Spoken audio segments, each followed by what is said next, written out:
guests and the public, both here and those watching on the webcast, to today's meeting of the Health Committee. Our main topic of discussion is the London Ambulance Service, and we encourage anyone taking part in the discussion on social media to use the hashtag #AssemblyHealth and #FutureAmbulance. First, we have a few items of formal business to go through before we start the main proceedings for the afternoon. Are there any apologies? No, we received no apologies for absence. Great, thank you. Can I ask members to note the list of officers set out on item number 2 of the agenda, and also ask if members have any other interest to declare? Noted. Thank you. Can we note the minutes of the 28th of June 2018? Yep. Okay, thank you. Can we note the completed and outstanding actions from the previous meetings? Thank you. Can we note the recent action taken by me as chair under delegated authority, namely to agree, in consultation with the Deputy Chairman, the report from the Healthy Early Years discussion, Healthy First Steps? This brings us to the main item of discussion on the London Ambulance Service. The purpose of this meeting is to hear from Londoners and the organisations supporting them about their concerns and expectations regarding the performance of London Ambulance Service. The meeting will cover 5 question areas. Each question will be introduced by a member of this committee, and then we will take in comments from the public.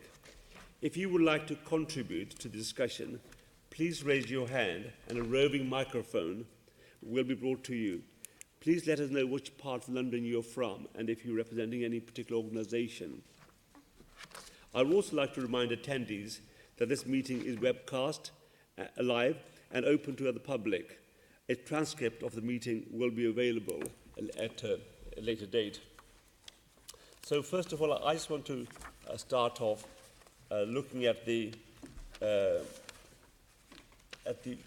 various roles the London Ambulance Service has, and how we perceive what the London Ambulance Service is doing for Londoners.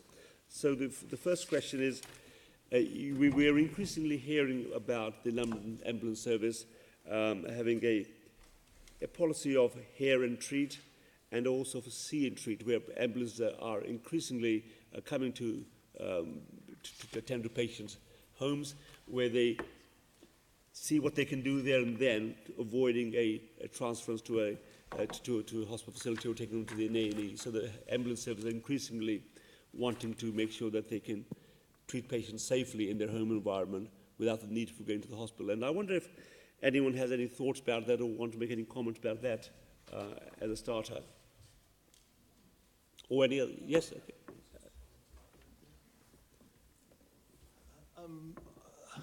I think for some time... Can you please give us your name? Yes, I do apologise. And if you're from any organisation. Yes, I do. And which part of London you come from, yes. Yeah, I'm Malcolm Alexander, and I'm the chair of the Patients Forum for the London Ambulance Service. I think for some time that we've heard about the intention for the London Ambulance Service to use alternative care pathways. So patients would be transferred to another service rather than themselves in order for them to get the right sort of care. I think that we've been concerned about those proposals for some time because it's very difficult to locate those alternative care pathways. So there is the supposition that one might leave somebody at home and feel that they're safe, but the possibility of getting a local service to care for that person seems very often to be quite remote. A good example, today I was speaking to a police officer who said very often when they are with somebody with a mental health problem, they're told not to call the ambulance service but to call a local mental health team, which she told me was quite a difficult thing to do. When you're looking for mental health teams in the local community for somebody who may have suicidal ideation or some other concern about the health, somebody who's fallen but hasn't suffered a fracture, we would really love there to be services across London that can meet those needs. But we see a paucity of those services. We know that there is a a publication which is used across London by the ambulance service and by the 111 service that lists alternative care pathways. But for a long time we've asked for evidence that those are actually functional, they're available 24/7, available when needed, and that information is not readily available. So although we support the aspiration to take fewer people to hospital, because for example taking somebody with dementia to hospital can be an appalling journey for them and can be entirely inappropriate. But very often it is a matter of the person's safety. And we would like to see real evidence that there are alternative care pathways that can deal with a whole range of situations, rather than the ambulance service beginning to feel, paramedics beginning to feel that it's not appropriate to take somebody to hospital. There are lots of other things connected with this, but I think that's perhaps a start in terms of our concern about the governance of the proposal, which is intrinsic to the LAS's new strategy. Yes. Yes, sir, thank you. Tim Oliver, semi-retired consultant from Barts, but also a carer for a person with vascular dementia who's had several episodes of semi-consciousness and been assessed at home by the ambulance services and sort of at least reduced admissions by 50%. So personally, I think that this is quite an impressive improvement. But I just wondered, is there a way that the ambulance service computers tie up with the hospital so that the observations are actually getting into the medical record? So that's a question you asked. That's a question I want. In other words, this system seems to be extremely good, but it would be probably quite useful if the ambulance crew could access the... Because they did ECGs, they did various other examinations, blood sugars and so on, but that episode would be logged for the general purpose of the doctor who's in charge of the care having that record, just like a GP record, if you like. Yes.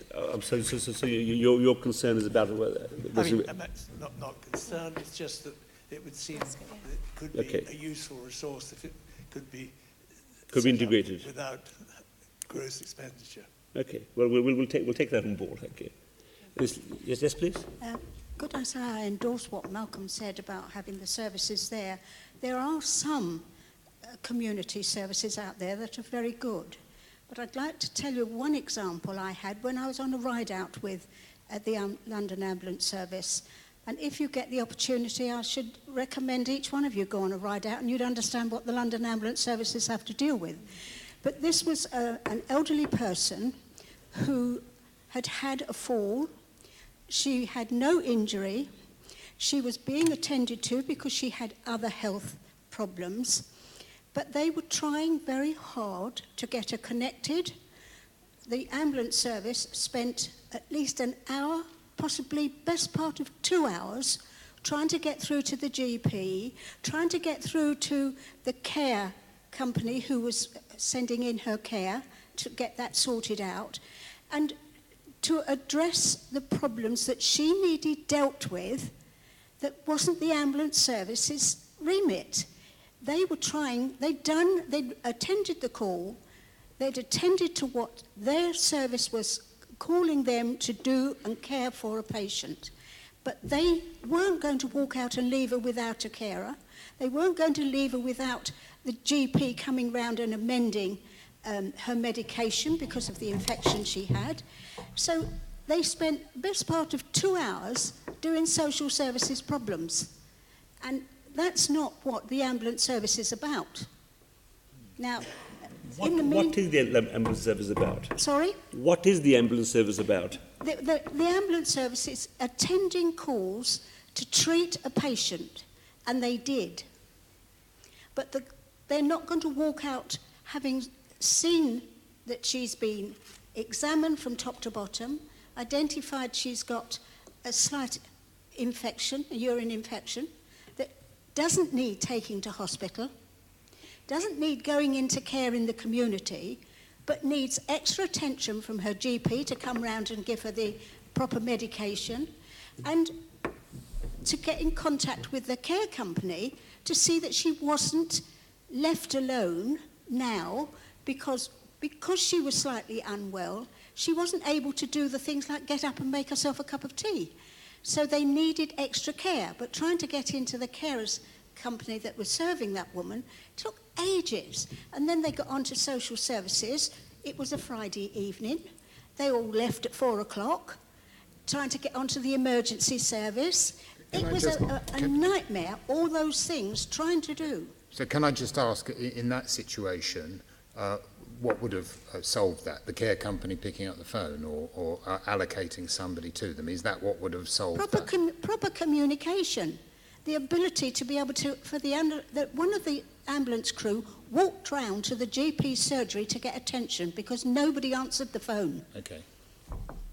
So it's just... So I mean, increasingly, the role of the London Ambulance Service is questioned, and they're getting up more and more work, right? And in a sense, right, the London Ambulance Service is the barometer of the health economy, of what's happening in London, and they're picking up some of the stresses which are in the system, but they're on the front door of that. That's what my perception is, and I say that as a perception as a practicing GP. But I mean, it's an interesting question that's being asked: is what is the role of the London Ambulance Service? Is it merely to convey patients from their homes to the hospitals, or is their role bigger, wider than that of assessing conditions and treating them? And that's an interesting question. What was the answer to your question? From the crew's point of view, they weren't willing to leave that patient in need of some help and attention.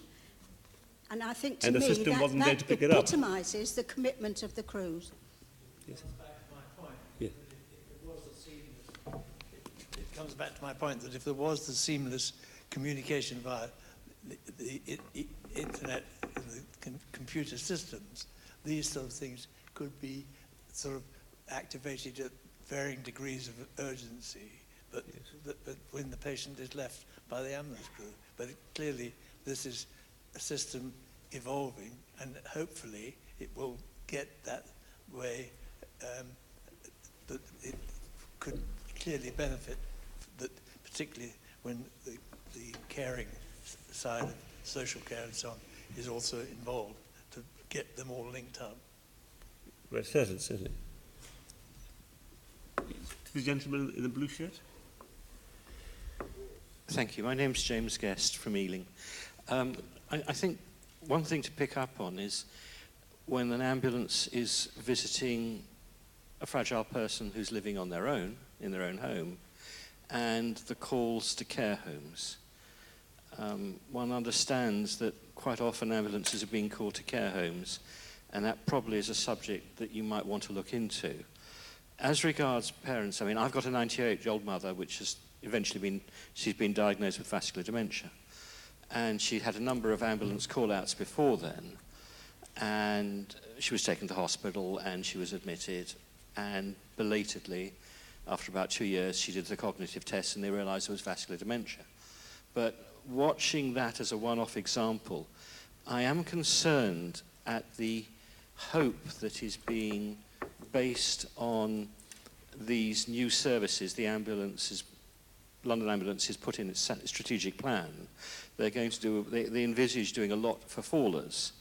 And my perception from direct hands-on experience, and the gentleman to my right, I think, has something, fallers are a lot more complex. And it's not just a case of not an ambulance, but a responder going out with somebody from social services and bringing a Zimmer frame. It's much more integrated with the GP, social services to some extent, and there are not easy wins there. And I do think the whole pathway, and we're all aware of what's been published about comorbidities, multiple illnesses as we all age. And I just think an awful lot of, we can save 160,000 conveyances to hospital within a few years on an annual basis, is an aspiration. It's laudable, but I don't think it locks back to the detailed reality which we meet day to day, where people are living at home, and I fully applaud the aspiration to keep people, like my mother, living in her own home, with carers visiting a couple of times a day, and the family supporting her as well. but it's more complex. It's not, oh, there's a faller, we'll send a responder out, not an ambulance, and they will check that the person's not probably broken something, though they can't x-ray, and they will then leave a Zimmer frame there. It's much, it needs the whole integration with social services, continuing care, and the issue, as was mentioned just now by Jan, at the weekend, when social services are not around. I could go on for hours, but I won't. But I just think we need to realize how complex it is, and if there were any easy solutions, they would be being addressed years ago, and we need to be wary of panacea solutions coming out in a new strategic plan for a few specific areas like mental health, like fallers, whatever. They may not manifest the reduction in ambulance demand that they're being portrayed as. Okay. Do anyone have any experience of patients who have been seen and treated at home, and how confident do you feel in the service you've received, right? Or how confident do you feel that the decision made with the ambulance crew has been the right one?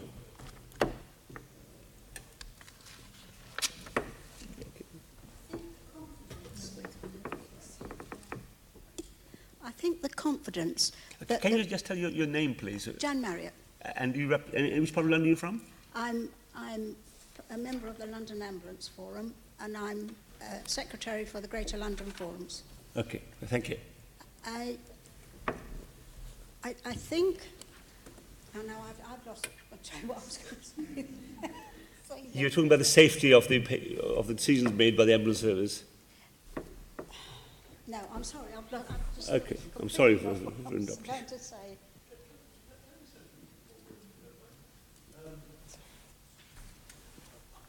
I think in relation to the point made by the gentleman at the end there, all paramedics now have iPads, and they will be getting summary details of patients' clinical conditions. And there are the development of patient-specific protocols.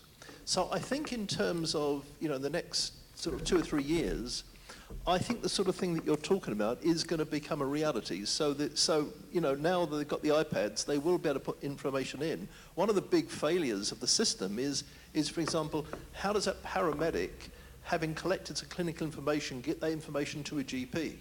Now, I mean, in the universe we're in, you'd think that was a terribly simple thing to do, but our experience of IT systems in the LES connecting with other systems and urgent care is that, in our experience, it is extremely poor. But the revolution has started a bit later in the day, but it is happening, and I think we have a lot to look forward to in terms of the aspirations that you have. In terms of the discussion we've been having, why is it so revolutionary for us to have an integrated system between the London Ambulance Service, which is there to provide urgent and emergency care? It is perhaps providing more sophisticated aspects of care. For example, they now have, I think, 6 mental health nurses working in their control room.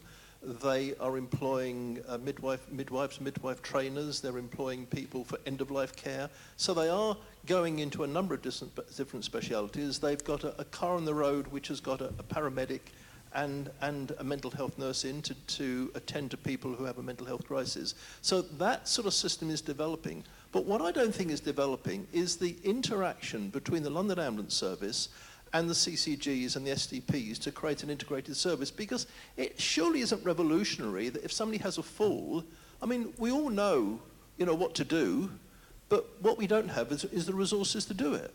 The GP isn't going to come running round because the GPs have got an incredible heavy workload. There are some local full services, but there aren't adequate full services to be able to respond in the way that we want. And I would suggest that a really good outcome of this process that we're going through now is to actually think about how a system, an integrated system would work, in which when the London Ambulance says, I've got a patient laying on the floor who's had a fall, who hasn't fractured, but they may have a urinary tract infection and perhaps a chest infection, that it wouldn't be so complicated to get the right kind of care available for that person. It isn't so complicated, but it does need monitoring, and it does need some surveillance, but it doesn't need putting somebody in hospital for 2 weeks.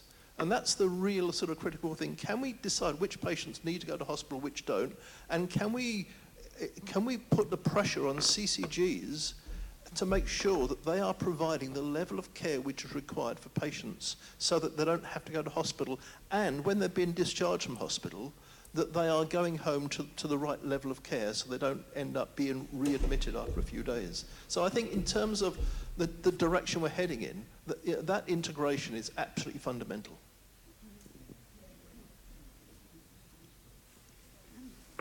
Yes. I'm sorry for that lapse.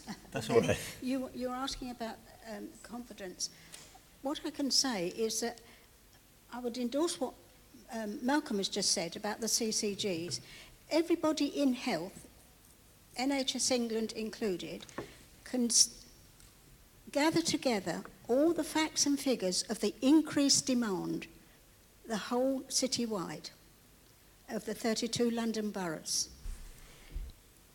When patients and the public have problems of trying to access, whether it's mental health, whether it's childcare, whatever, they will ring 999 and ask for an ambulance. Why? Because they have confidence and trust in the LAS to turn up and get the attention they need. It may not be an emergency. It may not require. 9 times out of 10, I would think that there are plenty of occasions when the LAS don't take them to a hospital, but they can direct them to the right place, or they can give remedial action. Now, I think this is where we have to get across to the people who are commissioning to understand the demand and the connection that Malcolm's saying is needed. It's communication, isn't it? With the right people at the right time, in the right way, to get the best outcome for everybody. Yes. Okay, yeah. And then we'll come to you. Hello, my name is Sister Josephine. I'm a religious sister, but I also work in the community. I'm a member, I'm the vice chair for the London Ambulance Forum, and I've been with the London Ambulance for many, many years now. And it's very interesting that we have come to this stage of at last talking about integrated healthcare, health and social care for the London population. What I see has been the challenges facing the London Ambulance is responding to patient demand. More and more we are seeing that the demands from patients is increasing and becoming more and more complex. It's something I see as everyone has been talking about, how does the London Ambulance frontline staff respond to the types of calls they get. It's not only taking patients from hospital or taking them into hospital, it's when they leave the patients at home, what happens to them? Where is our London Assembly and the general government looking into, how are they looking into responding to the social needs of our communities? And that's where the challenges are for the staff, because the London Ambulance staff would like to pick up a patient, make sure that that patient has been responded to safely and well, and be able to say, we have now responded in our own capacity. Now we are handing over to the next group of people. The next group of people is not there. I have a lot of experiences being a member from the church, how we have to respond to calls of patients at home living on their own who have different types of needs. And I have had to go to people's houses to stay in or to sleep overnight just to look after patients. It's not my role, but when you have that empathy and compassion, then you do things that other services should have been doing. So how do we help the London Ambulance now to do their work differently and more effectively? The resources are not there for them. The capacity in terms of staff, which we will come to later, because I really want to talk about recruiting from the London population itself. We'll come to that in a minute, okay? Yes, so I think we I need will to be come to focused, that because later. there are 5 other questions, or 4 other themes we're linked to. You, gentlemen, and then you, Thank you then very we'll much. call the section an end, okay? Thank Yes, Thank you. thank you. Thank you. My name is Samad Bellu. I'm from London Ambulance Service. And I wanted to pick up on the initial question you asked about hear and treat. Yes. I think we need to understand it, the rhymes and reasons behind that hear and treat. So when I started 20 years ago, we didn't do hear and treat. But I had enough ambulances to send around to every patient probably, because we were receiving 1,000 calls. Now we're receiving in excess of 5,000 calls in every 24 hours. I wish we had ambulances to send to every single caller.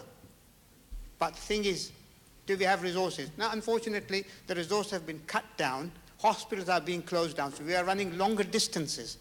So we need to find an alternative. That's one reason. 2, not every single patient needs an hospital treatment, like Malcolm alluded to. So what we need is the alternative way of dealing with those patients. So not only those patients who don't need to go to hospital, but there are patients who need to go to specialist centers. So we are again running longer distances to take heart patients into specialist units. But in terms of resources, if the resources are being cut down, and I don't want to make it sound political, but unfortunately it is political, that the current environment has pushed us into a situation where we don't have enough resources. We would like to have more, but we don't. And unfortunately, that's one of the reasons that we need to look at alternative ways of treating these patients who are in need of it. And again, the question was raised, what is the role of London Ambulance Service? So when London Ambulance Service was established, the role was to deal with emergency situations only. But unfortunately now, the way NHS is set up, we are the gateway to the NHS. Because when I don't get the answer to my GP's calls, or I don't get answer from my mental health team, where do I go? I go to 999 because that's the only number available, which is answered 24/7. Yes, and that's why I was saying that I think the ambulance service is the barometer on the health services. You're right. Thank you. Okay. Can I take this lady, and then we must move on, right? There may be an opportunity for you to contribute to a different question, okay? But can we get this lady? My name is Odetta. I'm from Health Watch Central West London. From North West London. Health Watch Central West London. So we cover 3 boroughs: Westminster, Kensington and Chelsea, Hammersmith and Fulham. So I'm sitting here, I hope I'm wrong, but it sounds like you work in isolation to like CCG services, for example, or services in the community. And some examples were given. I was quite surprised that you're not linking into local health teams who also, you know, in my experience, work very hard to try to prevent people going into hospitals. So, you know, in different boroughs there are different services, of course, and I think that probably is a challenge for you to link in with them. But there are, you know, rapid response teams who could come in, and they have teams of social workers and nurses and, you know, physios and all that to pick up, you know, to look after patients really quickly for the short time. You know, in other areas there are integrated care teams who work again very closely with social care and health services and GP practices. So this services on the ground in primary care seems to be, in some areas exist or they're starting to develop. And I think for ambulance services, it would be really important and useful to use that resource so that people, you know, ambulance paramedics don't have to spend 2 hours trying to contact patient's GP. I think the challenge will be probably to figure out how each borough works and who are the people for you to contact. Yeah, so I just want to know how you're working with local CCGs and how you link into local services. This health committee currently is looking into the problems facing the London Ambulance Service, and the people in this hall are the people who are the users of the London Ambulance Service. We want to hear about their experiences, and we'll come to part 2 of inquiry when we will talk to other people.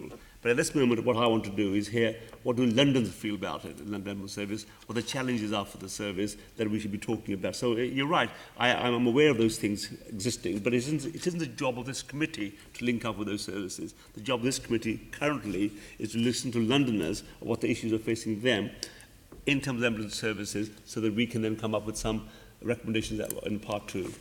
So this is an opportunity for us to listen to Londoners. I think I need to draw this part of the of our conversation to an end, right, so I can hand it to my colleague. But if you remember something or you want to add something, you're always welcome to write to us. You're always welcome to send in details. We're always open to hear from you. But I think in terms of managing the time, I think I'd like to go over to my colleague, who's the Deputy Chair of the Health Committee, to take it forward. Good afternoon. The next question is, what are the biggest challenges for the ambulance service in London? Now, we've touched on this. The lady there said that they're having to deal with issues that are not really within their remit. And the sister said that the demand is increasing, all of which I'm sure we understand. What other issues do you think there are the biggest challenges for the ambulance service? That lady there in the red jacket. Thank you very much. My name is Beulah East. I'm from Hillingdon Health Watch. One of the biggest challenges, I think, for London Ambulance is the queuing that's happening at present. And what we'd like to know is how are you going to support them and try and talk to the hospitals? So because invariably what we find is that there are not sufficient staff to deal with the ambulances as they arrive, so that if you need another ambulance, they may be there for an hour or so waiting, and therefore they're tied up in that time, which cuts down for people who are at home, who are ill maybe, an elderly person who has fallen and may have to lie on the floor for several hours before they can be treated. So what we'd like to know from you is how you're going to support London Ambulance and try and cut down the queuing that's happening at the moment. Okay, well, we're taking notes of all your comments. We're here in very much of a listening mode today, and so we can write all this down. The gentleman there. No, we need a microphone, please. Just following on from the point that Beulah's James Guest from Ealing, following on from the point that Beulah's just made, I think it would be really worthwhile looking at the different performance of the different emergency department hospitals and the different acute trusts, because some seem to manage quite short handovers when they're carrying high volumes of arrivals. Others, notably in northwest London, because I think Beulah was probably referring to Hillingdon Hospital, but we also have Northwick Park there. Yeah. Now, are eternally, I don't want to use better or worse, but eternally have long handovers, and that's a mix of two factors. It's the duration and the percentage of arrivals that actually are delayed handovers.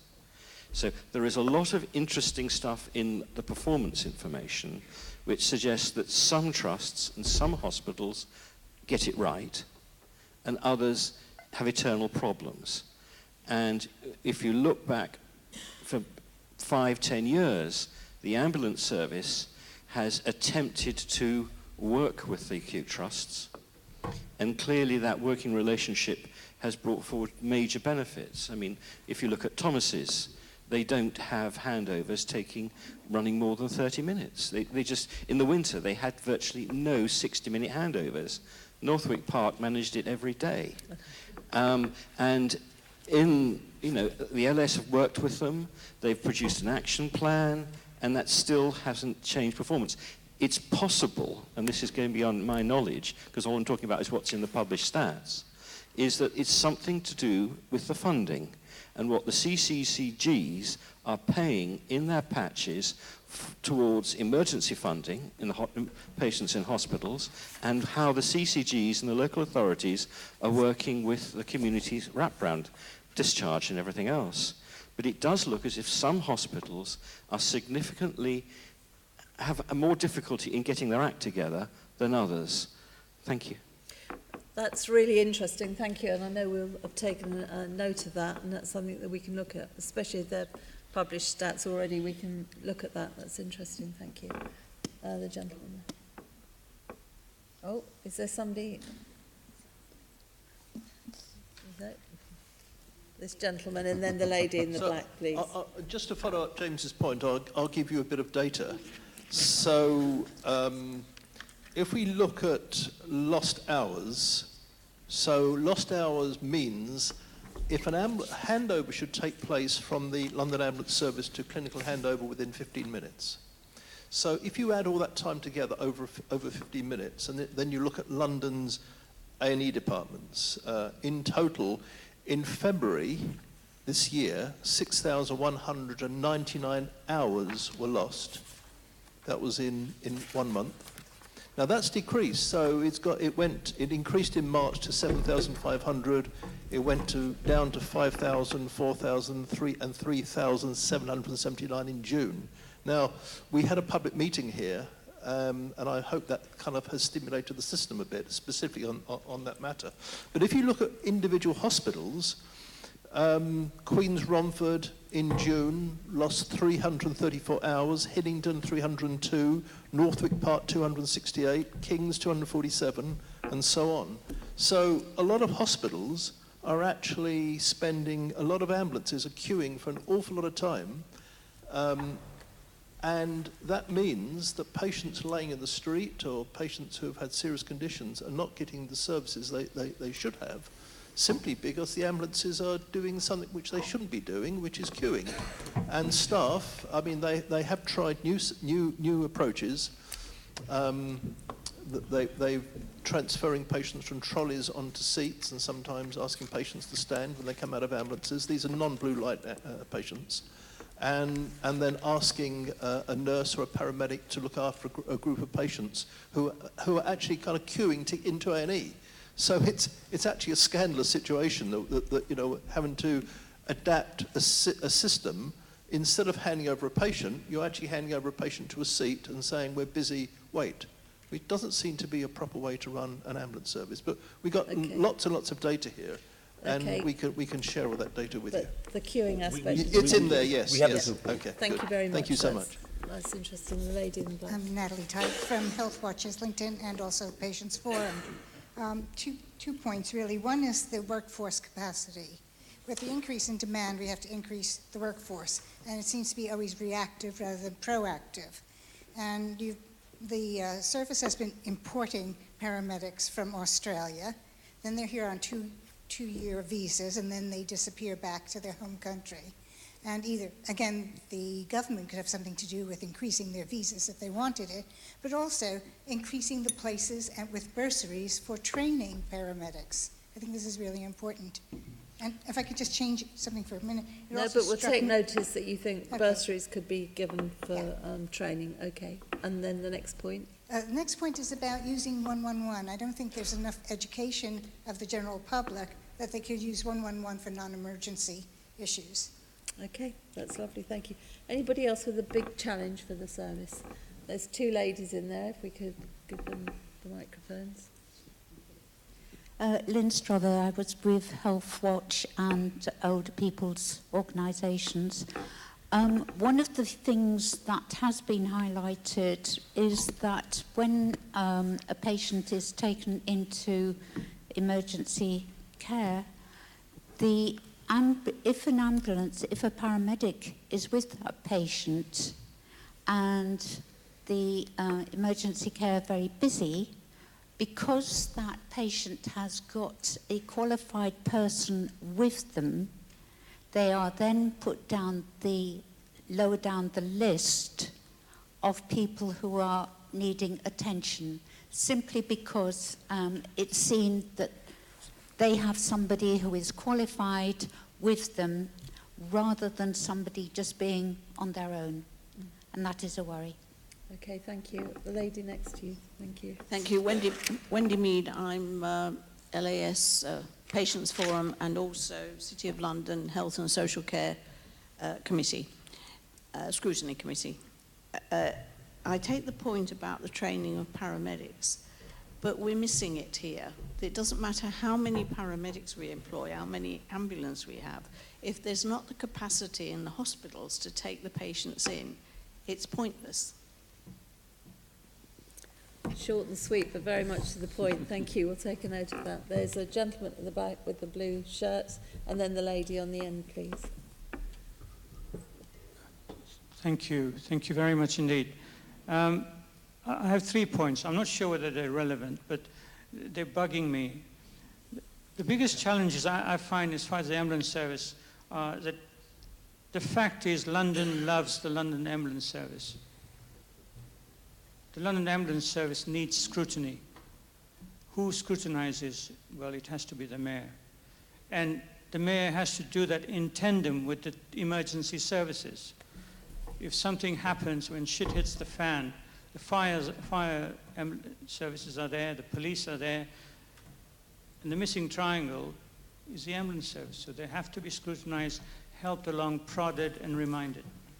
Second thing, in looking at the emergency services, none of the papers that I have read that are available have I seen inclusion of the BT Police, the British Transport Police, the Mental Health Trust, or even the third sector, who have input they can give to inform the system. And finally, public involvement as a critical friend of public servants. If you look at the police, my experience over the last decade, it has evaporated because we had safer neighborhoods teams who met people locally. We had CPAGs, we had LCB2. I think they've all evaporated. Yeah, let's try and, I mean, it's such so a going big back issue. to this patients group, I think what you see, you, just like you, we are also volunteers, but we bring informed input into scrutinizing as critical friends. Okay, thank you very much. The lady on the end. So I'm Stephanie Ryder. I'm a paramedic. I do work for London Ambulance and also a number of other NHS trusts. My challenge, to answer that question, is the traffic and the roadworks in central London, whether it's for events or building works, which I encourage because we love our city, but I cannot get to my patients in the time frame that I'm expected, and that's quite distressing at times. And we don't necessarily have colleagues across all of London, so they are relying on me, and if I can't get there, then I just have to wait and get through the traffic as I can. Can I ask, you finding people are less observant of the blue light services than they used to be? I mean, in years gone by, everybody cleared out the way for a blue light, whether it, you know, whichever emergency service. But I was in the back of an ambulance the other week or month. It's very difficult to say. We have to expect that they may not even be aware of how to get over for a siren because they may not have had the training. So we just have to take it with sort of a broad view. People do try their best, but there's very limited of what they can go to if there's a bus lane. Yes. They're worried about getting a camera. So we really don't push them through. We obey the rules, and if necessary, we turn the sirens and lights off to wait when it's safe. So, but it's just it's the fact that there's so many roadworks that I'm having to encourage and road closures on potentially a weekly basis. Okay, thank you. That's a different aspect. Has anybody got anything completely different? Can you wait for the microphone? Thanks. It's a very quick point relating to the emergency departments in the acute hospitals. It looks as if they're running on quite high percentages of nursing vacancies and locum emergency doctors that may be having an impact on the handover delays. There are percentages in their staffing reports when they report to their boards. Okay.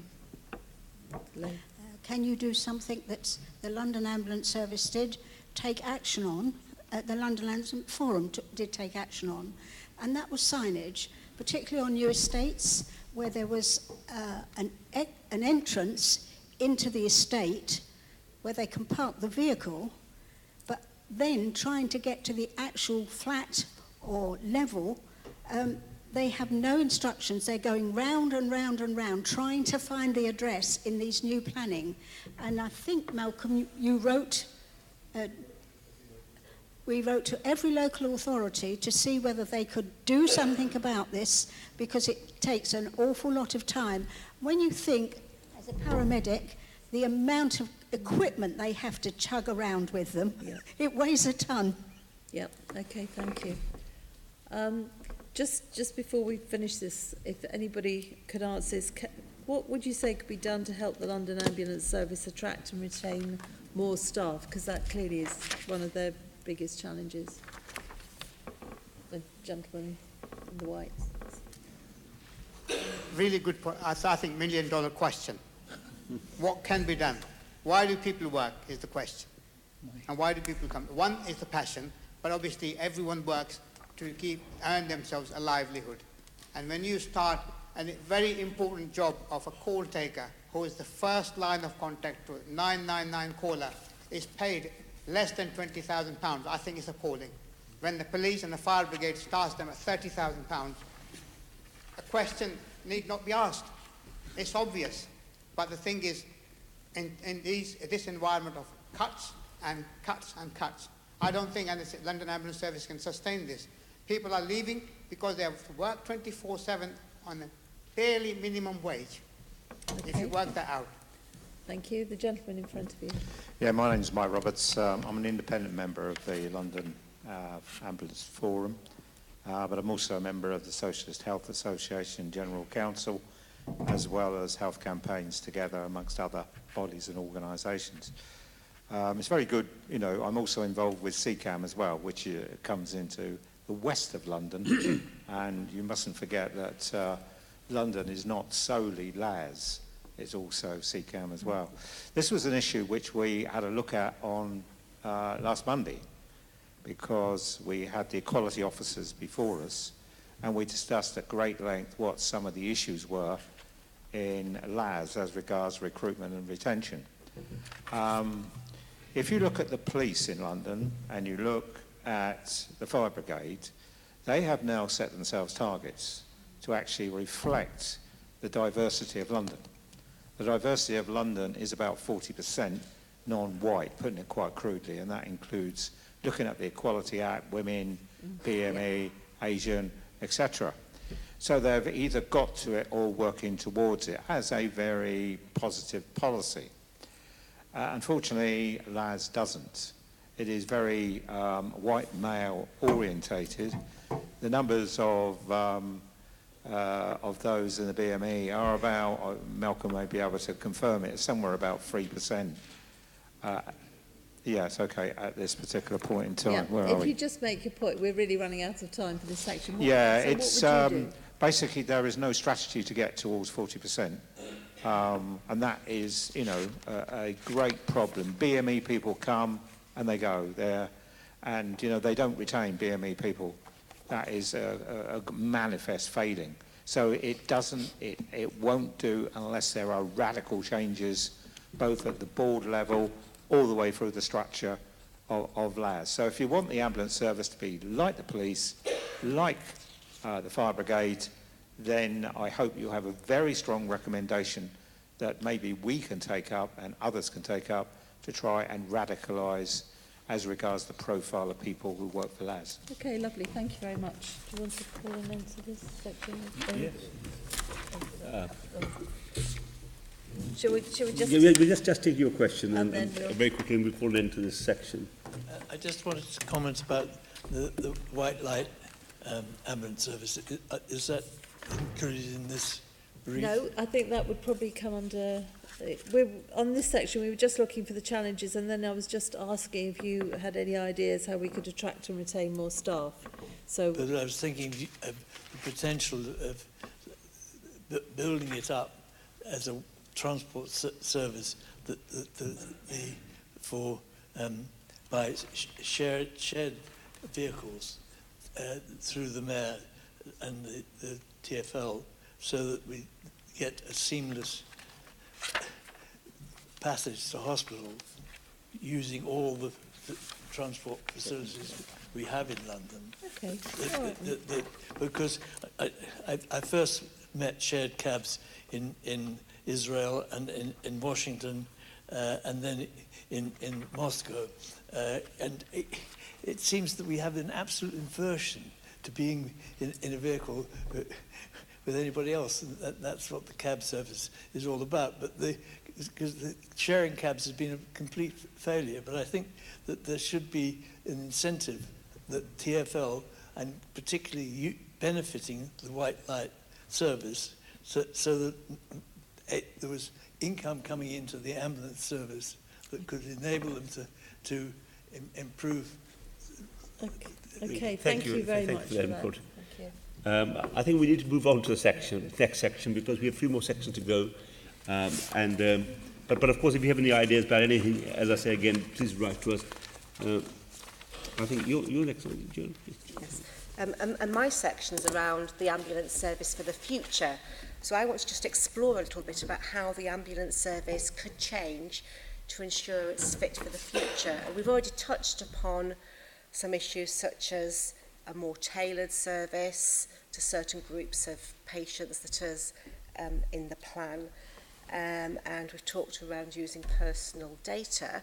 So perhaps I could just explore those at the moment. I think, Malcolm, you said that it's great to have tailored services, for example, people with mental health or with falls, but actually I didn't think you were that convinced that they could deliver that. Is that correct?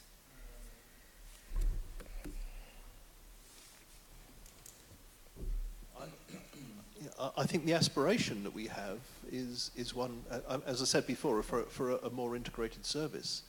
I mean, looking ahead, I must say, one of the things that we've always thought was important was for there to be more advanced paramedics who were specialised in certain fields.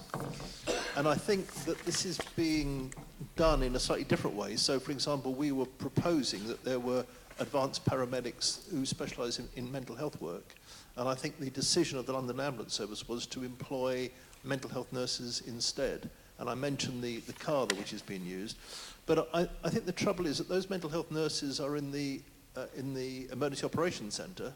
They're not out there with patients. And, you know, the classic example, I suppose, is the person who's been detained on Section 136. And what we'd like to see is, you know, it's an absolutely tragic event in somebody's life. What we'd like to see is very quickly an advanced paramedic specialised in mental health and a mental health team supporting that person to make sure, especially if they got a suicidal ideation, that they're getting the right care very, very quickly.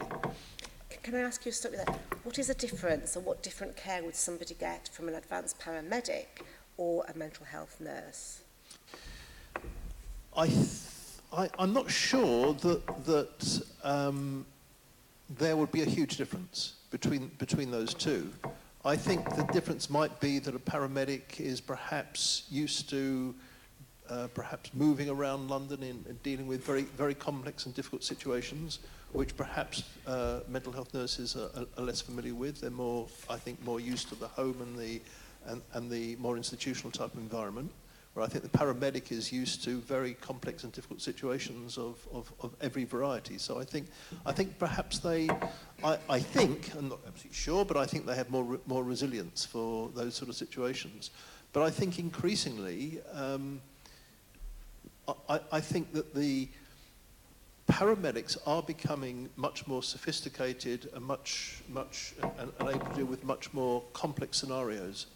And I think that's the right journey for them to go on.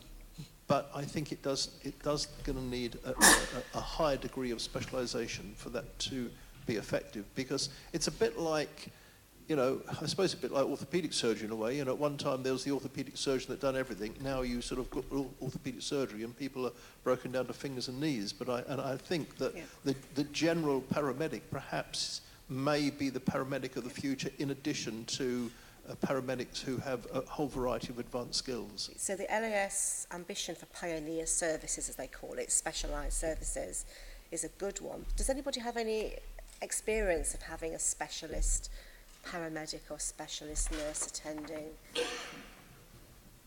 No. No. And can I ask, I mean, Susan asked about workforce issues and recruitment. Is there difficulty recruiting sufficiently specialised paramedics, or is the training there for them to enable them to have that professional development? I'm looking at my paramedic at the back of the room there.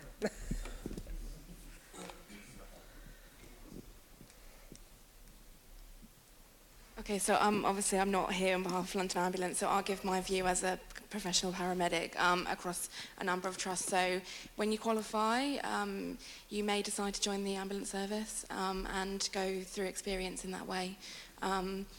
Some choose now to go into GP surgeries, into primary care, because they're getting their experience at university with a placement trust with the ambulance.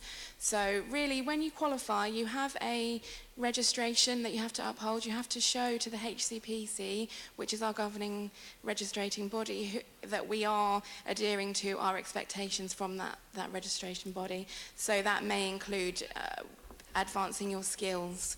In terms of advanced paramedics in UK ambulance services, I think that they are developing them. It may mean that people are specialising, but it's something that potentially the College of Paramedics, who is our college that is trying to push forward lots of things through government and locally, and working with sort of royal colleges and other disciplines, we're trying to build it up, but don't forget, we're a very new profession compared to nurses.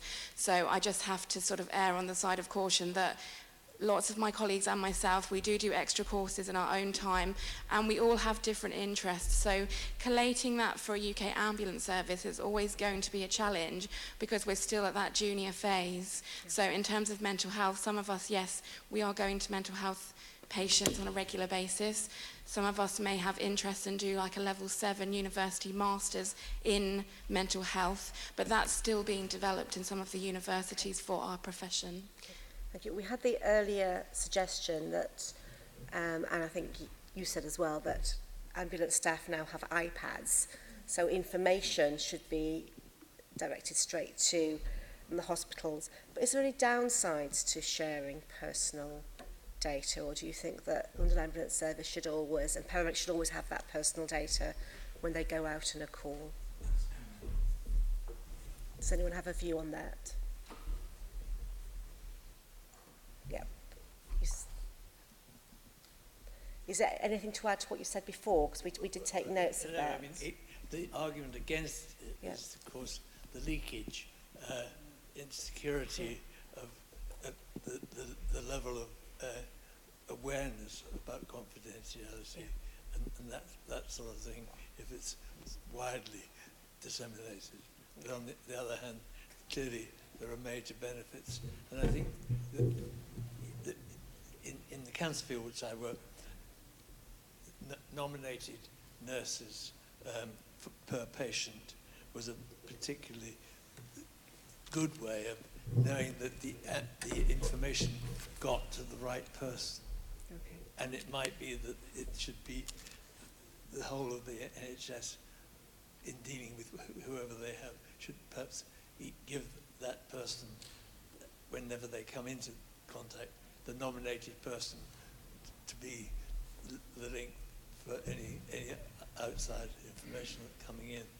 Okay. Thank you. Can I ask as well, is there any other examples of technology that could be used by the London Ambulance Service to improve their performance? Yeah. So I think the use of the video for diagnosis is something which I think is going to increase in time. Okay. So, for example, if a paramedic is with a patient who has a very complex condition and they're not quite sure about the best disposition for that patient, being able to sort of share film of that patient, I think that's going to be part of the future. I don't think we've quite got there yet. With do you mean live sharing, like a? Well, yes, yeah. in the same way as doctors sometimes share in that way. So that a doctor might go to a specialist in the field and say, "I'm not familiar with this particular presentation. Can you help me?" And somebody who's more specialised will provide that, and that's something, the direction that the ambulance service is going to go in.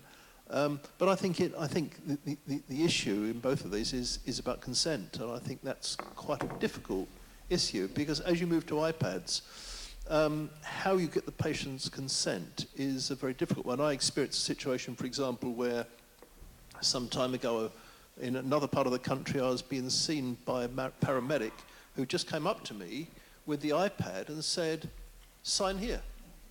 And that was it. Didn't show me anything on the iPad, just said, "Sign here," you know. And I think there's a real danger that unless we watch this issue of consent, that data about us will be shared very widely. and we might be surprised to find out who's got it. So I do think we've got to make sure that the iPads and the use of video work actually is accompanied by very clear patient consent. We can certainly ask about that when we talk to the I mean, currently at the moment, patients can give consent whether who to share or not already. This is already happening. The patients sign out and some patients actually sign out not to share their consent. The gentleman here that's had his hand up for quite a while at the front.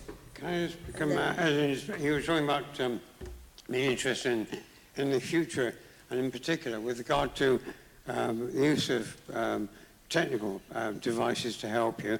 I'm concerned about the undue use of apps as opposed to more personal diagnosis. There's been a complaint recently by a doctor saying that the heart condition was ignored or overlooked when an iPad was or an app was used. And I'm concerned that that shouldn't occur. Okay, thank you. That's an issue.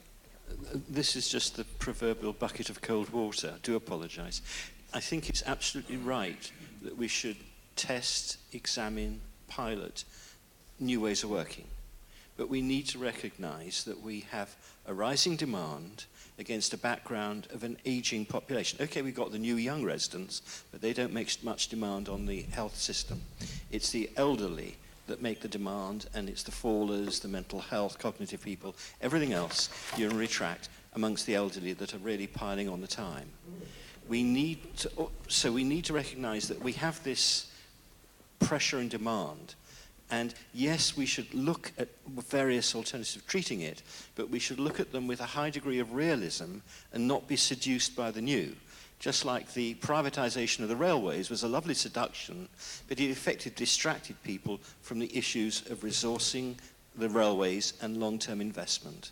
You know, I'm not trying to get into the political side of it. It was the way it was done. We need to avoid being seduced, and when people are under cost pressures, as the ambulance is, they are likely to be offering up rose-tinted visions of the new, because that will mean if they can eliminate 160,000 conveyances a year, which is what they published, to within a couple of years to hospitals, that means they need less ambulances, which means right away today they will be planning their fleet replacement strategy for a lower volume of replacement vehicles. They will be planning for a smaller number of ambulance stations.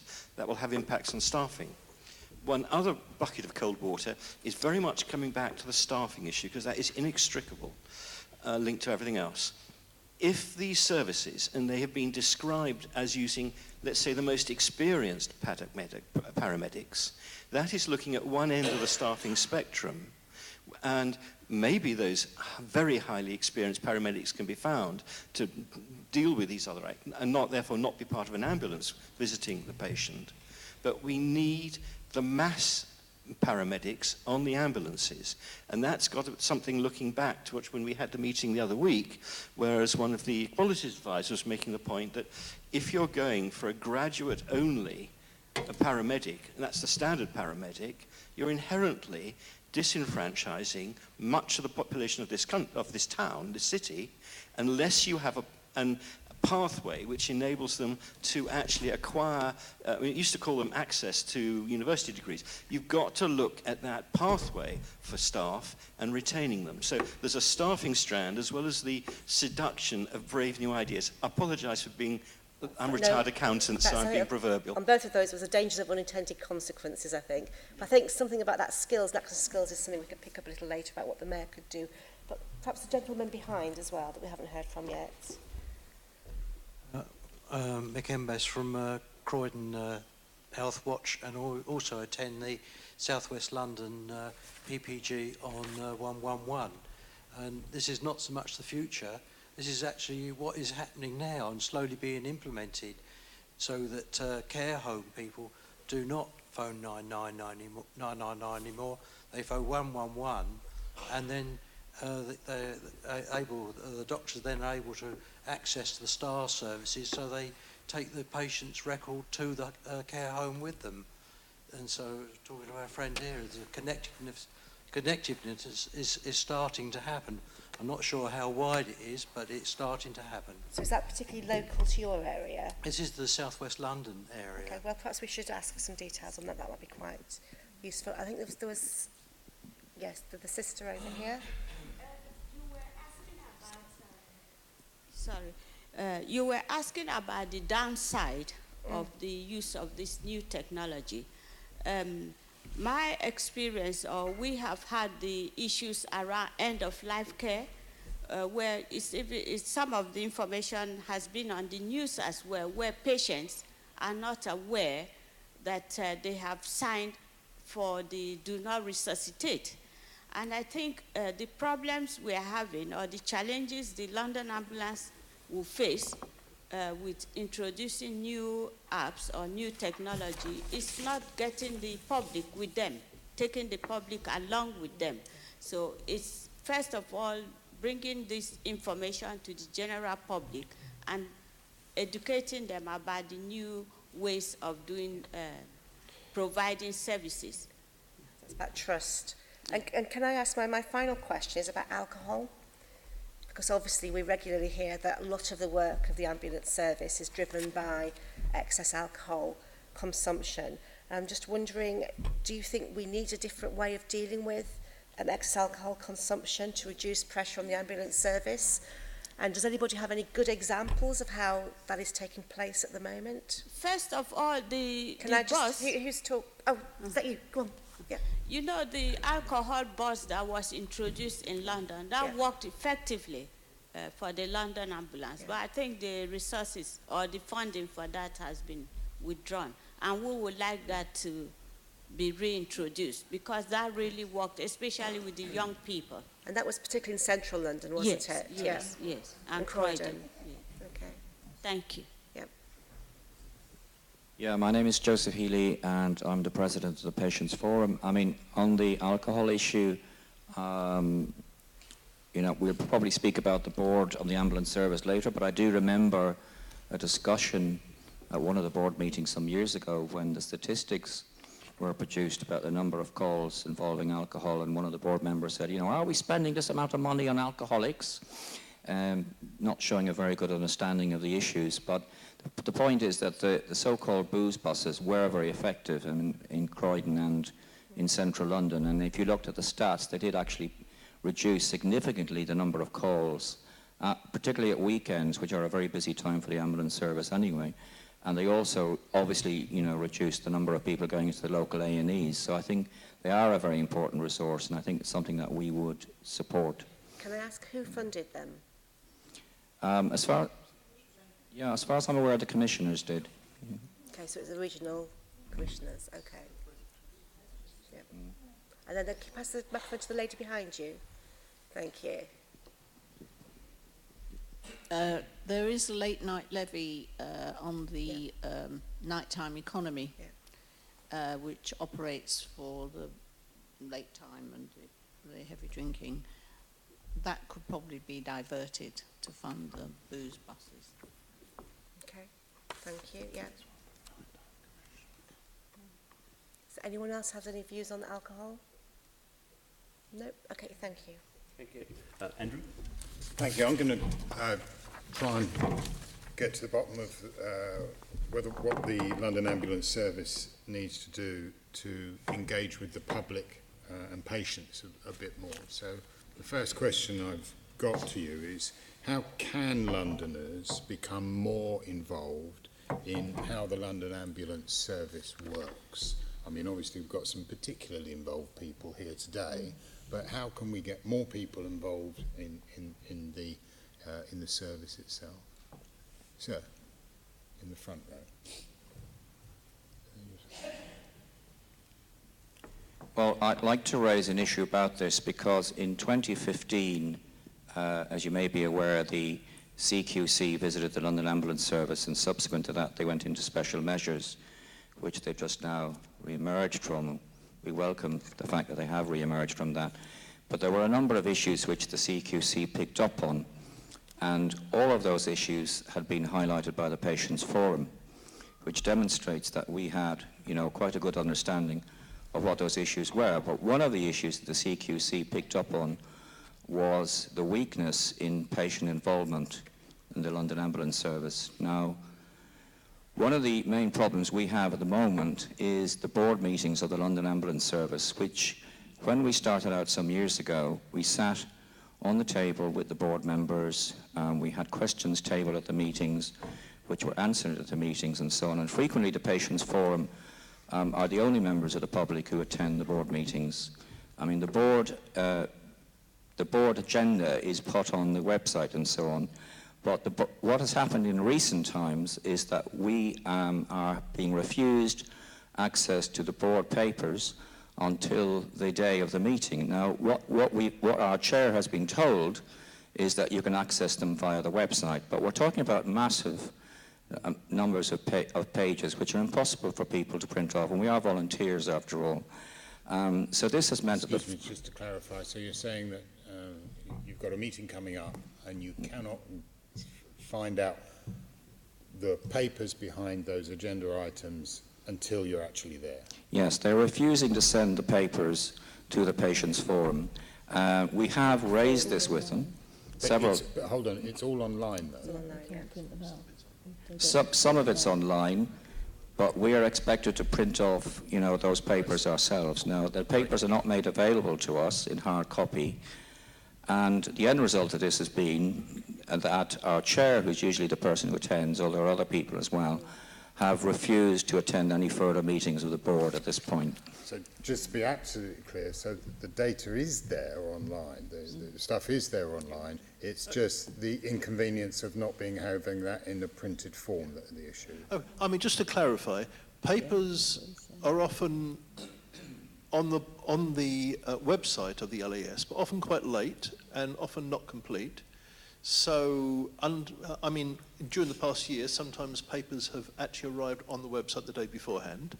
So, from the point of view of public involvement, it is difficult to be a member of the public and participate in any way in board meetings because you just can't, those meetings go on for 4 to 5 hours sometimes. And there's no practical way for a member of the public to deal with that volume without having papers in advance, without having documents on the website in advance. We've also asked them to, we have written to them and asked them if they will put their meetings, make them live, put them on video so that people can see them. Okay. And we're waiting for a response on that. We've also asked for, I mean, don't get us wrong, the LAS is very cooperative and collaborative in the way they work with us. They give us very good access to their meetings. We sit on something like 9 or 10 different committee meetings. They answer all of our questions very quickly. They're very cooperative in terms of giving us information. So I wouldn't want you to get the wrong idea. But there is, for some reason, this business about the board. I mean, we don't think the board is properly accountable at the moment in the way that we've described. And in addition to that, we would like there to be much greater communication with patients about their experience of services. And that's something which, for some reason, has been quite difficult. We've recently come to an agreement about access to complaints in terms of audit of complaints, which I think will be helpful. But in terms of getting out there to large numbers of people to get their views on the service, that's something which is not done well. And the department, the NHS England system of, tick, tick, tick, are you happy with this, are you happy with this, it just doesn't work for the ambulance service. You can't ask somebody who's laying on a trolley in an ambulance whether they're satisfied with the service and whether they'd recommend it to a friend or neighbour. It's just kind of, it's what the NHS England has imposed, which is inappropriate. We propose various schemes, like, for example, the LES can contact its patients and gather their views. And they, for example, they've done that with patients with sickle cell conditions, and they've done that very successfully. But we're finding it very hard to go into other groups. For example, we've asked for this to be extended to other groups of people, like people with mental health conditions, and we can't really get a breakthrough as far as that's concerned. Thank you very much. The lady behind, sorry. One of the things that, if you talk to members of the public, is that people don't actually know what to expect from the ambulance service. They don't know about the fact that they can be treated at home. They don't know about first responders. Most of them think ambulance service, blue light ambulance. They don't understand or know about how long they may have to wait, what sort of services that the ambulance service will provide for them. And so that I think there needs to be greater information and education of the public. Is this something that they're currently trying to do, though? Because, I mean, the LAS has got a patient engagement strategy. It runs from 2016 to 2020. And I think that's mentioned in that. Do you think they're not being effective enough in informing the public? I've not seen any information You about haven't? that. Oh, that's interesting to know. And certainly not in my GP's practice. Talking to patients, they are totally unaware of what is happening. I think if you can actually provide information so that people know what the service is about, and you can also suggest ways that they can get involved, then I think you're going to get more information, feedback, and more involvement. I mean, say recently there's been a local fair, one of these sort of local Barnes fair, and one of the things was that there was an ambulance there, and they were talking to people, but there was no information there about what can you expect. When would you get a blue light? When would you get a first responder? Would you be treated at home? When would that happen? All that sort of basic information that the public at the moment really don't know. And I think the opportunities at local fairs is one way of being able to, provide that sort of information. Thank you very much. If you could just pass that microphone to your left. Thank you. Thank you. In terms of public engagement, yes, we do have a public engagement department, but it heavily relies on volunteers from within the service. Right. Now, an overstretched workforce, which is constantly trying to deliver the service, if you asked that service to be part of the volunteering system to run that department, I think it's asking for a fish to jump out of the water and try and fly. Okay. Unfortunately, that's where we are. But yes, service has a department, and we try, or the department tries and cater for the request coming from different organizations, schools and so on and so forth. But we don't actively go out and say, we will visit you actively, if you like. Sir, in the front there. Thank you very much. Thank you. Could I just quickly follow up what Sam's just mentioned? You do need to recognise the vast amount of voluntary, unpaid work the frontline ambulance crews do. I was going to move on to that. But okay, next, but on this particular point, if I may, what I would suggest is it would be helpful to differentiate between depth and breadth in terms of engagement with the public. It's been flagged up to you that the Patients Forum identified a number of issues which were subsequently reported on by the CQC, and therefore there could be potential immense value in the Patients Forum or a similar organisation having that detailed insight and awareness of the ambulance, LAS, but that then would be complemented by wide breadth of engagement. And that, I don't know if you want to take it now, what could lead into feedback to ambulance staff, because it would then provide a morale lifting thing, which is whereby a family whose elderly relative has been conveyed by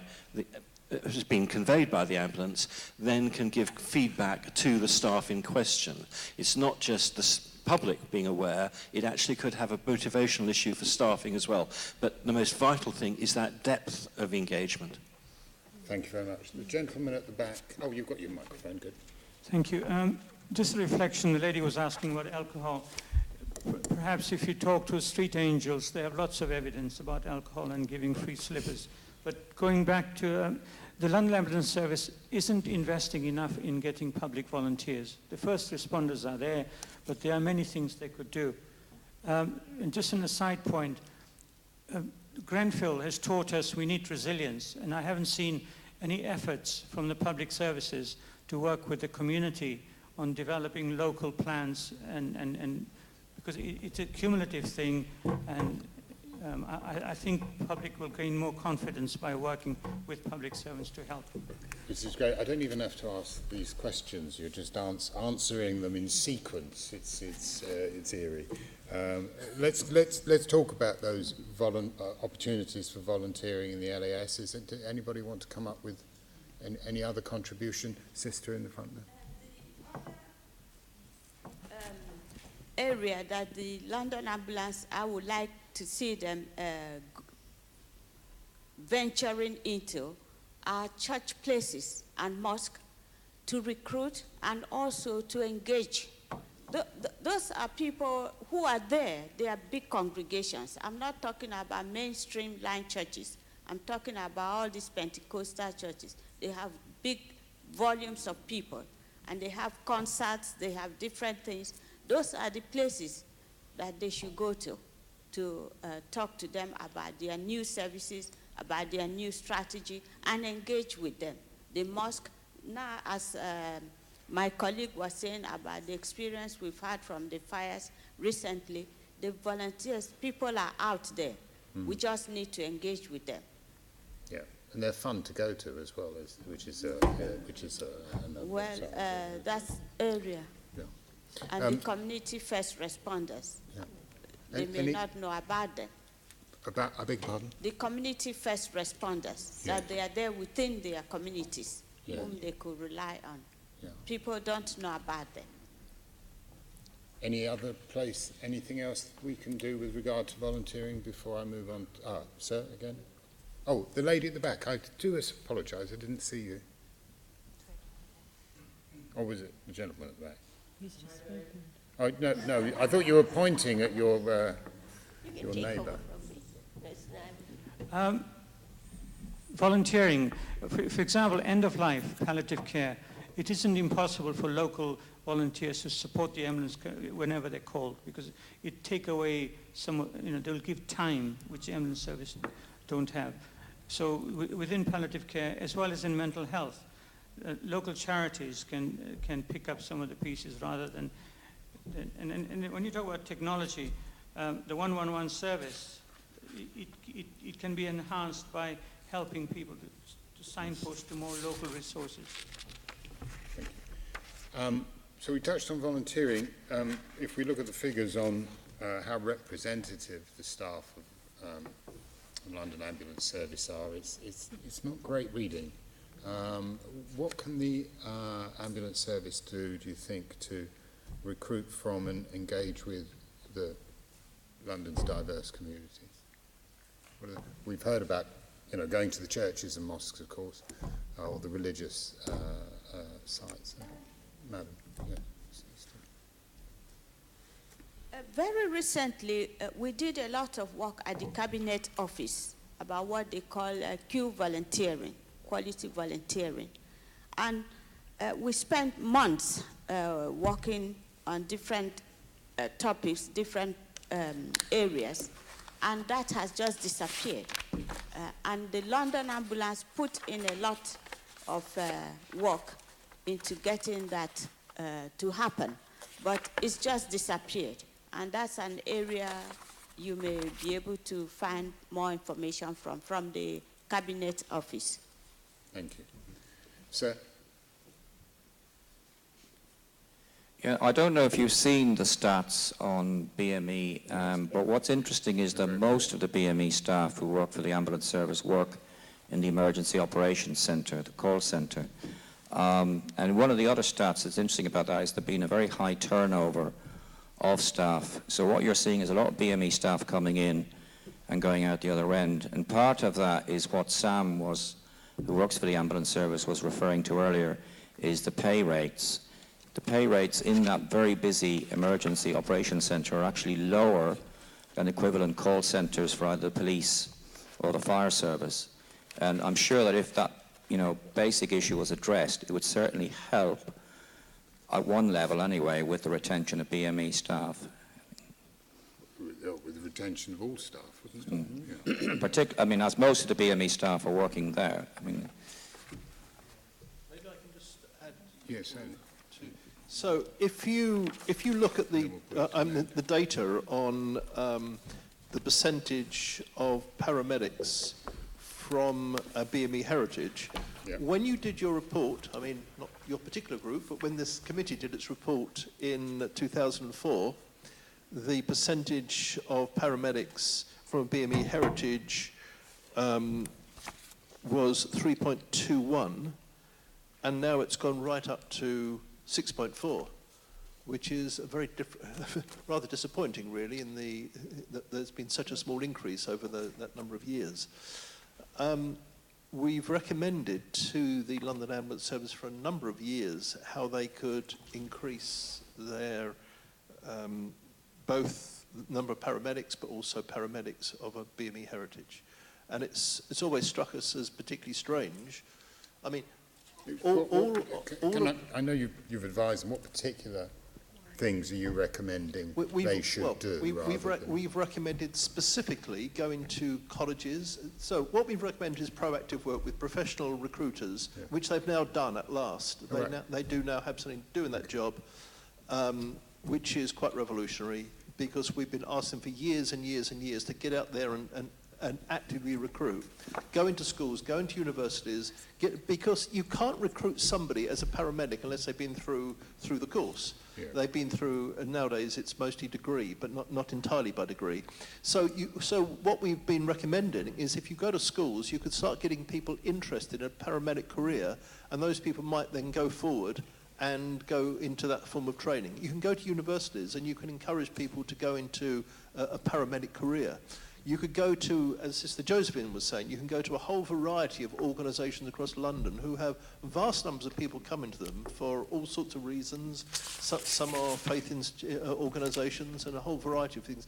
Going out and talking to people, which is something they've never done in the past, is absolutely fundamental to recruiting a local population. It's sounding like we're coming to a general conclusion that their public engagement is not as good as it could be. And if you look at it, all of the members of their board are white people. So there's nobody with a BME heritage except for one person who is an associate director who has no voting rights. So, I mean, it's an organisation which has failed to keep up with the demands of a city which is multicultural, and they just haven't kind of got the trick, and they're just beginning to get it. Good. I mean, they are getting it. Poor figures. Matt, can I ask this lady first, and then yourself, and then yourself? And we want to focus on increasing the diversity of the workforce. Thank you very much. I think one of the things, because we're able to recruit a large amount of BME people, but they're leaving in droves, whether or not we ought to have exit interviews as to say, why are you leaving? And at least we can listen and learn from that, because I think that, again, could well be, one way. The other way as well is within the emergency services stations, there's no sort of progression, so that if somebody gets in there, how do they progress and where do they go? And I think, again, for everyone, you need to know where you're going. You need to be able to say, right, this is one step, there's another step that I can go to, but there isn't that. So maybe we can look at that as well. Thank you. You've got your microphone, so if you go first. Sorry. Makes it sound like Lord of the Flies. But I just want to say, we have monthly meetings, as you've heard. Malcolm arranged an excellent one a couple of nights ago this month, where we had a presentation by a specialist in equal opportunities employment. He came up with a large list of suggestions. I think it could be valuable if Malcolm could ask, I'm forgetting his name, but ask if he could do a written submission to you, if that he would. But one of the key things he kept coming back to is, yes, great, you've got in the ambulance service an equalities team now that are doing the best they can at middle level from within, But what will make things change is top down. It has a high priority from the board. He drew analogies with what's happening in commercial sector in the city, and he said, until you're doing that, you're not going to get anywhere. And this is a guy who's done work for CQC in the Home Office. I think I should emphasise it's not us getting on our high horse here, because it's a constant process, even on the London Assembly and the GLA, to make sure that we look like the city we're supposed to be working for. And finally, on this area, this gentleman in the back there. Thank you. I think it's the lack of, if you like, a structured career progression for the staff of non-white, if I may say, background. So we are recruiting people, especially in the emergency operations center, we call it, or in common term, the call center, where we have increased population, which reflects London now. But the lack of structured career progression is lacking. Operational staff, like I say, at the paramedic or the ambulance staff, we have started, or London Ambulance Service has started working towards bridging courses, if you like, for emergency ambulance crews, who are not paramedics, but come at a lower grade. There is a more influx of BME staff, if you like, but the lack of career progression to paramedic stage, or lack of ability of London Ambulance Service to progress them to that, is the issue. And I think allowing London Ambulance Service to have their own, so to speak, an academy where they can progress, bridging courses provided to these staff to become paramedics, will hit two birds with one stone. One, we will have more paramedics, so we won't have to import them from Australia or overseas. And two, we'll be promoting London's population into paramedic grades. Lovely. I'm going to move on if we can, because my colleague from National Side has got the next question. So if you could tack it onto. All right. Yes. Well, whatever we want. Thank you, Chair. So looking ahead, how can the mayor of London make things better, can make the service better? Now, he doesn't have direct control over the ambulance service, but obviously he's got powers in other areas, transport, air quality. So if I could ask you as to your views as to what the mayor can do to make the service better, but particularly at the end of your contribution, if you could name me one thing that he could do that would most help. So your general views of what the mayor can do to make things better, make the service better, but if you can finish off by outlining one specific thing that he can do that we can then pick on to send to him in the form of report. So you'll have to come in, sister. Yeah. Just my first response would be the word support. The mayor has to support the London Ambulance in the new strategies they have come up with, or the way they want to work. For example, the mayor visited the ambulance service after the incident to thank them for the work they did, how they responded during the attacks we had. It's not enough. He should be supporting them on a regular basis. I think the recent media publicity that they had gave them a lot of boost. I think for each one of us, supporting on a regular basis does help.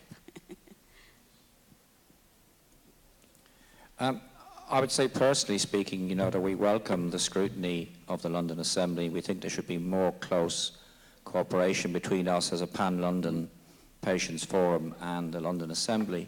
But as a practical point, I think one of the issues, we've spoken a lot about recruitment and retention, and there are huge pressures in London on housing and transport. And I think, with the Mayor's responsibility for housing, for example, I think the provision of more key worker housing for paramedics and London ambulance staff would be a major factor in helping to retain staff, because one of the issues, and I've spoken to a number of paramedics, is that they just can't afford to live in London anymore. I'll just say something. Yep. Ambulance queuing, I mean, really, the mayor is in a great position to say that ambulances queuing in London when people are laying on the streets waiting for ambulances is such a disgrace that, the pressure from the mayor, or the mayor working with the NHS, and others to cut out that cancer in our service is something which is of such fundamental importance. We shouldn't have ambulances queue when people are sick waiting for emergency care. Can I? Oh, sorry. Can I say that I'd like to turn the question back and say, what does the Mayor want the London Ambulance Service to be? And I think that this meeting has given him enough information to put together an outcome that he feels he can work with and work with the London Ambulance Service. Because it's no good asking us. We know the problems. And it appears to me that he's been unable to address some of the problems. Now he knows because we've told him enough. Can I ask whether or not you think it might be helpful if the... Sorry? Can I ask if you think it might be helpful if the London Ambulance Service were directly to report to the Mayor, because they don't, and it's currently report goes to the NHS. Oh my, there's consent. There's assent. I'm not sure that I that's agree with that. surprising, I I'm think surprised. they should work in coordination with the NHS. What's the point of it, taking it down another direction only? It concerns all of London. It concerns all the issues in the NHS. It concerns all the issues that politicians have got to face when they're elected. Yeah. So, you know, why just make him accountable? They should be working together. Unless we get an overall communication between all the necessary agencies, all the necessary people to be involved, you're not going to get a very constructive thing. You're going to have somebody come up with this and somebody come up with that, and that's been part of the problems with the NHS. I see someone else's hand, but I think my colleague wants to come in. Yeah, I mean, the Mayor has no legal powers over the NHS or the ambulance service. So I'm trying to get at what with his existing powers, what he could do. Get involved. Just get involved. You need legislation to actually make him accountable. Yeah. Or to give him the funding. He's got to get involved with the other people who are concerned with the London Ambulance Service. So the gentleman at the back. There's a piece of paper here. It says the Mayor chairs the London Health Board. The paragraph before it says, unlike the blue light services, he has no say in holding the ambulance service to account. There is a dichotomy. At the end of the day, if he has the power to look at the police and the London ambulance service, the fire, if he put the same scrutiny on the ambulance service, it'll get them to pull their socks up, God willing.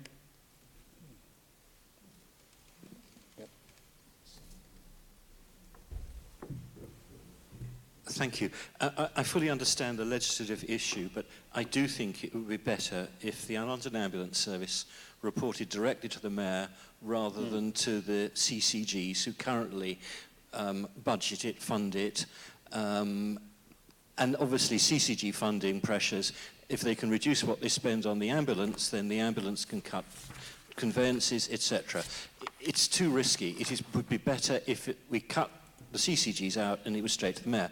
What the Mayor can do, I suggest right now, is continue what he's doing, looking at the 5 sustainability and transformation plans, in that he is looking, it's more the nudge rather than the command control, but looking at the implications, and if he could work into that, the implications on the future of the ambulance service, that, against the map of potential hospital closures, population changes, all those underlying issues which impact on the STPs, because those ricochet back on the ambulance service. So I would think an early thing would be the next iteration of looking at the STPs, it embraces the ambulance service. So in other words, using the power of this office to raise a lot of the issues that... Even if he hasn't got formal powers, I think there's enough of an opportunity to actually assess, evaluate, ask questions, That's what I mean. and nudge. He may not have direct control and direct powers, but the power of the office itself to articulate a vision and the issues. Yeah. My mad idea about sharing cabs or other forms of transport, but using the TfL website as a sort of board for funneling and allocating transport of different types, is that the Uber trouble that the Mayor has had shows what a selfish single unit form of transport can do to over supply and therefore increase the problem of congestion, as opposed to trying to get sensible sharing of vehicles, which most people are happy with buses that go on them, but it's at the top end. We saw with the congestion zones how it did free up things, and if the hospital transport cars and the white light could work out some sort of way of having spare seats visible to the TfL website, so that if a person wanted to pay that little bit of extra for a better, then that could be used to add funds to the service. Thank you for that. Yeah, just moving on. Yeah, okay. Anyone else with any specific, before I move on to the next section, which is about collaboration between different emergency services? Okay, good. Thank you. Just as a sort of sideline, the LAS has been promoting training and the use of defibrillators, and having defibrillators in high street and in buildings as much as you've got fire extinguishers. I think there should be more work to make sure the mayor should be able to promote the idea and perhaps pressurize businesses and schools and virtually all local places to have defibrillators, to have people trained, and to have children, colleges, schools, universities, and business people all trained in the use of defibrillators. That will save a lot of lives. That's very true. Yep. Okay, just moving on. So the Policing and Crime Act of 2017 places a duty to collaborate with other emergency services. So very specifically, how could the ambulance service work more closely with Transport for London? I'll come to the police later, but very, very specifically, any thoughts on how the LAS can work with TfL? We already had one or two examples, I think, in the earlier discussion, but would you like to come in?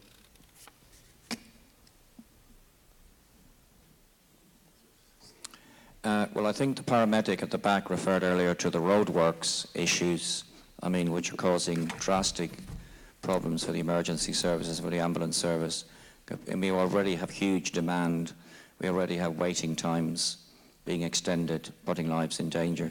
I know the mayor has only responsibilities for certain roads, and the boroughs have responsibilities for others. But certainly I think if there was much more coordination and planning in terms of roadworks, and TfL examining the impact of these on emergency services, we've had a big push in the last few years about cycle lanes. I'm sure there could be some new thinking about faster access for emergency services. The gentleman at the back.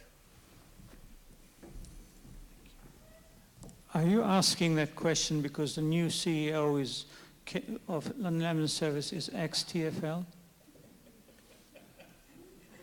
Well, no. No, that is not the reason, no. That's not the agenda. Maybe he needs to move on.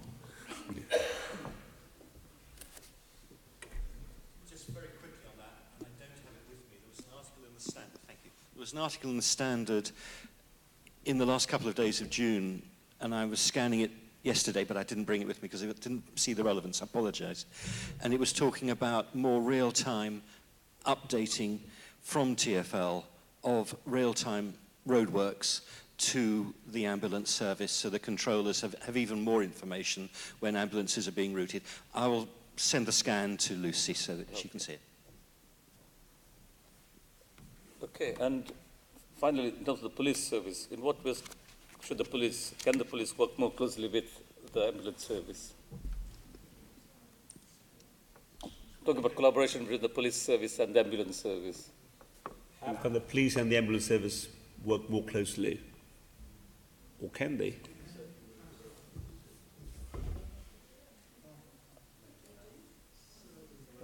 So one of the really positive things is I think there's something like 600 police cars have now got defibrillators in the boots, which is a really important development.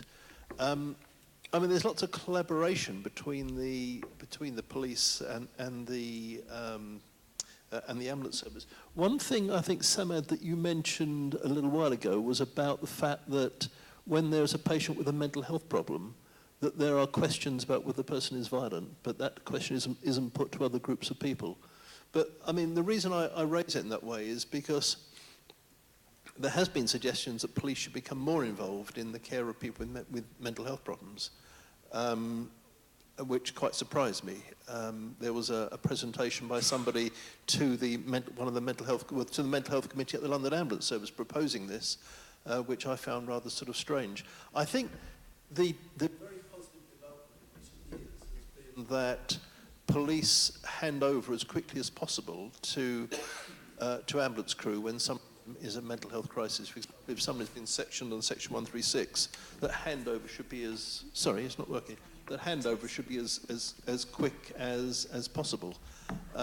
So involvement of police should be at a low level because people who are, particularly people with paranoid delusions, very often get quite frightened when police officers come towards them.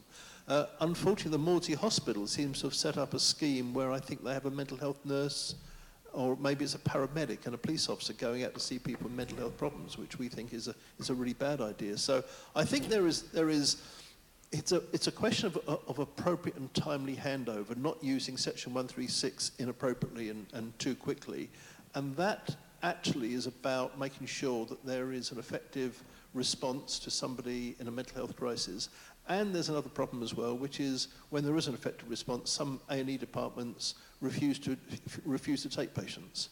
And there have been cases where patients have been in the back of ambulances for many, many hours. So making sure the system is working appropriately so that there can be rapid handover, proper clinical care, proper transport to an appropriate place. And the police have an incredibly important job to do in the first stages, but shouldn't be relied upon as the carers of somebody with a mental health problem. And then the sister in the front, in the middle. Yep. I think in terms of collaborative working, London Ambulance Service and police work very closely. Over the last few years, the systems have developed where we don't have any telephone contact now. We do direct contact via computers. The calls are passed faster. Messages are quickly communicated to from both sides. So I think they're working. A lot of boroughs run joint response units. So there's a police officer with the paramedic, and they attend incidents where both ambulance service and police should be there at the same time, if you like. So they are working very closely, and the systems are developing as we speak. Okay. Well, I'm glad to hear that because last week we went to a fire station in East London, and we met some paramedics. And so my understanding of the meeting was that the staff were quite frank that there's still this cultural barriers. It's not about blaming one service or another, but somehow people still work in silos, and for various reasons, there's a reluctance, whether it's from the police side or the fire side. That's a matter of opinion, but you do have some positive examples. Thank you. Yeah. Along the lines of that Sam brought up, there are some instances where the LAS people are not allowed onto, for example, an estate where there is thought to be someone who is violent. And the idea is that has to be communicated in a timely fashion so that if the things have to be changed because this is last week's violent person and not this week's violent person, then things could operate more quickly. Another hand somewhere. What is it? See what? I think that was it. Okay. Oh, yes. I think for me, the reaction is becoming more and more positive. What I would like to see them doing more together is the preventative side of things, where they go together to educate people about crime, about use of instruments like knives. I know a lot has been done, but we still need to do a lot around trust, building trust with the general public. Okay. Thank you. Thank you, Chair. Thank you. Well, look, thank you very much to everyone for your contributions and participating in the meeting this afternoon. If you think you remember something you wish you'd said this afternoon or evening, do write to us. We're still open to receiving more contributions. If you have any comments to make, do please write to us. And do feel free to fill in the comments card or email us to the Health Committee at london.gov.uk. And finally, can I ask the committee to note the report and discussions with the invited guests? Noted. And delegate authority to me as chair, in consultation with the deputy chair, to agree any output from the discussion. Agreed. Can we please agree the following recommendations? Agree the proposals for the Health Committee work programme. Agree to use the next meeting of the 11th October 2018 to discuss the London Ambulance Service. Agreed. And delegate authority to the chair, in consultation with the deputy chair, to agree any site visits, informal meetings or engagement activities before the committee's next formal committee meeting. Okay. And can we please note that the committee, next committee meeting will be scheduled for the 11th of October 2018 at 2 p.m. Thank you very much. Thank you. GLA Chamber Sound. GLA Chamber Sound.